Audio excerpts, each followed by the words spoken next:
How to get rid of carpet beetles permanently. Do you want to get rid of carpet beetles? You may not even have heard of them, but it's highly likely to have these critters in your home. Whether or not they have causing serious damage to your carpet flooring, you will want to make measures to eliminate them before they become a problem. For this purpose, use vinegar. Both vinegar, apple cider vinegar or white vinegar, are very effective to get rid of carpet beetles.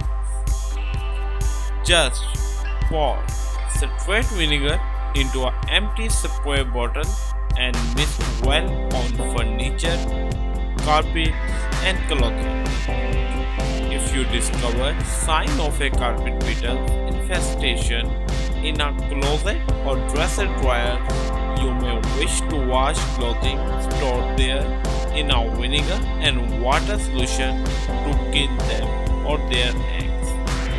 It is very effective remedy to get rid of carpet beetles permanently at home. I hope you will enjoy this short video. Please subscribe to my channel and hit the bell icon button for new and latest videos. Thank you very much.